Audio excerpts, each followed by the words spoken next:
Hello दोस्तों, कैसे हैं आप लोग। तो आज हम देखने वाले हैं क्रिप्टो माइंस गेम के बारे में कि ये गेम क्या थी, किस बेस पे चलती थी और कैसे ये क्लोज हो गई and how much I lost in this game.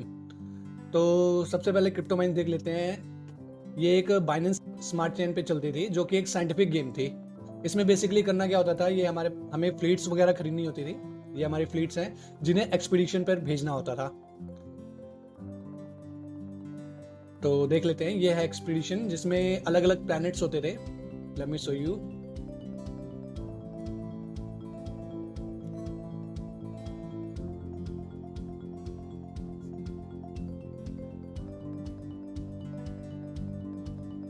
अभी नहीं देख पा रहे हैं दोस्तों, लेट्स ट्राई अनदर वन।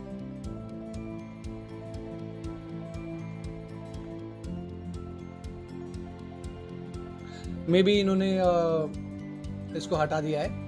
तो आप देख सकते हैं 8 दिसंबर को ये गेम ऑलमोस्ट बंद हो गई थी, जिसमें इनका रिवॉर्ड पूल ही खत्म हो गया था।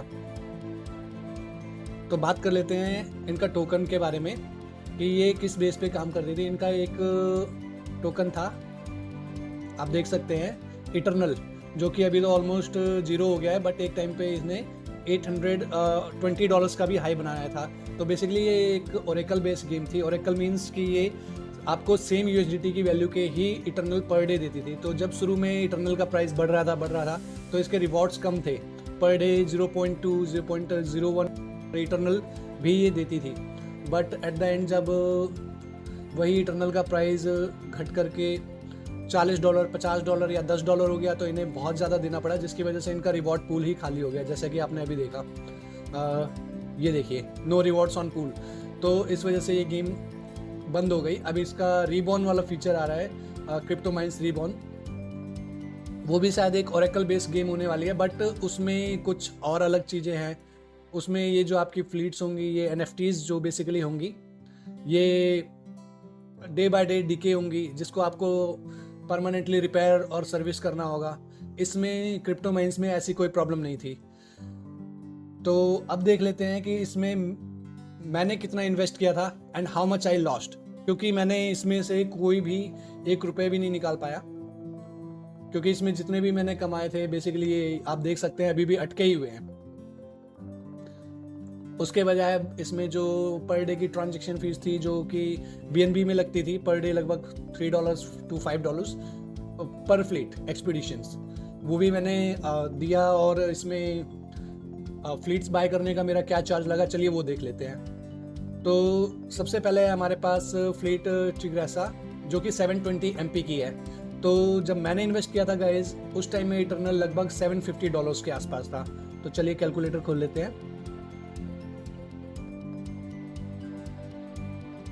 और ये जब मैंने फ्लीट्स गाइज बाय की थी, तो ये मैंने डायरेक्ट बाय की थी यहाँ मार्केट प्लेस से, जिसमें ये फ्लीट्स आप देख सकते हैं। तो यहाँ से मैंने बाय की थी, जिसमें मुझे लगा था लगभग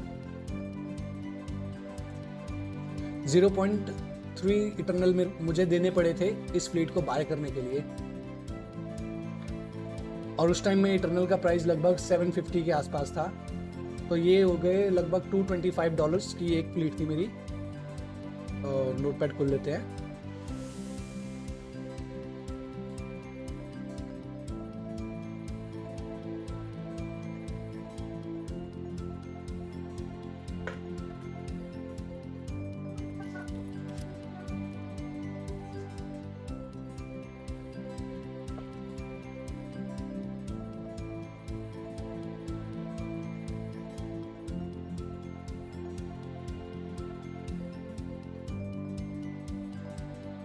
सेकेंड फ्लीट देख लेते हैं गाइज, 406 MP। और ये मैंने बाय करी थी लगभग 0.195 इटरनल में।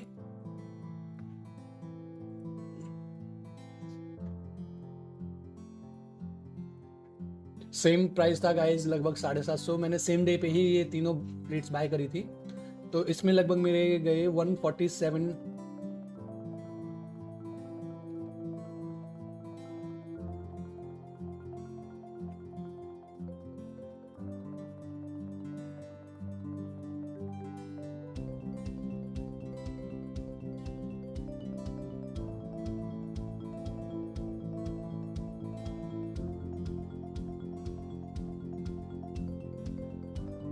एंड थर्ड वन देख लेते हैं गाइज, ये है मेरे पास 1123 MP, आप देख सकते हैं।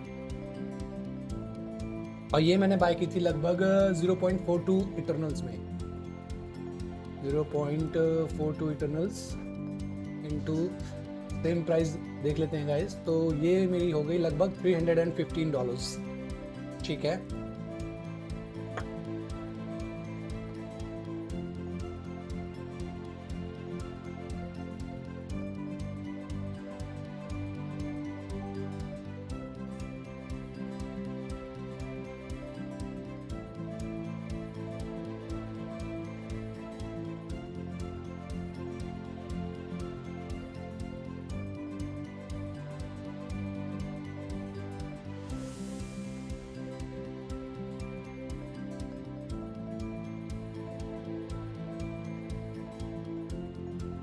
तो गाइज ये मेरी इन्वेस्टमेंट थी शुरुआत में,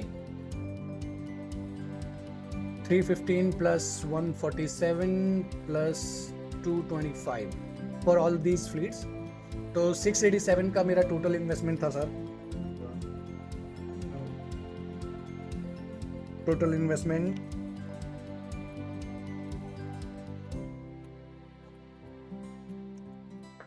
$687।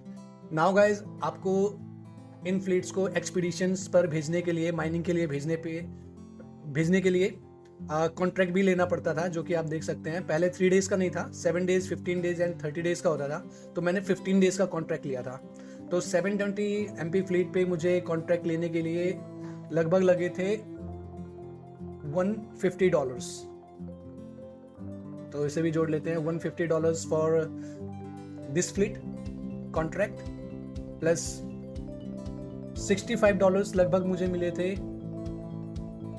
लगे थे 406 MP फ्लीट के लिए, तो ये भी जोड़ लेते हैं गाइस, $65 प्लस, और 1123 MP फ्लीट के लिए मुझे 15 डेज का कॉन्ट्रैक्ट पड़ा था गाइस, कुछ $240 का, $240। तो शुरुआत में गाइस मैंने ऑलमोस्ट 2 इटरनल खरीदे थे, जो कि थे लगभग $1500, एंड उसमें से इतना मैंने यूज़ कर लिया था। देन एक्सपीडिशन पर भेजने के लिए फ्यूल वगैरह खरीदना, जो कि मैं इसी से ही खरीदता था, तो इस वजह से मेरा ये आप देख सकते हैं 0.02 शो कर रहा है।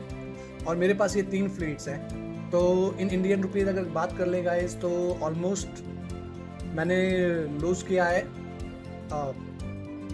1500, ऑलमोस्ट 1500 इंटू $80 USDT का प्राइस, लगभग 1,20,000, एंड वही आप देख ले अगर डॉलर्स में, तो लगभग $1,500, which was my initial investment, still stuck, because मुझे ऑलमोस्ट 12 to 13 डेज ही हुए थे इस गेम को खेलते हुए, एंड 8 दिसंबर को एक्सपीडिशंस बंद हो गए थे, रिवॉर्ड ख़त्म हो गया था, आप देख सकते हैं। और इस टाइम भी मेरे पास लगभग 495, 100 एंड 590 फ्यूल भी बचा था, और कॉन्ट्रैक्ट भी था, 2 दिन का कॉन्ट्रैक्ट, इसका तो ऑलमोस्ट खत्म हो गया था, बट इन दोनों का कॉन्ट्रैक्ट भी बचा हुआ था। तो ये थी वीडियो आज की guys, let me know your thoughts, आपको वीडियो कैसी लगी, कोई भी क्वेश्चन क्वेरी हो जरूर बताइएगा। तो आज के लिए बस इतना ही गाइज। और हाँ, कैसे मैं अब अपना ROI करने वाला हूँ इस गेम में, क्या अपडेट्स हैं, क्या है स्टेकिंग फीचर, उसके लिए कल मैंने एक वीडियो बनाई थी गाइज, वो उसका लिंक मैं डिस्क्रिप्शन में दे दूंगा, प्लस एंड स्क्रीन पे भी दे दूंगा, तो उसे भी जरूर देखिएगा। और अगर वीडियो अच्छी लगी हो तो चैनल को सब्सक्राइब जरूर कीजिएगा। Thank you for today guys, bye bye.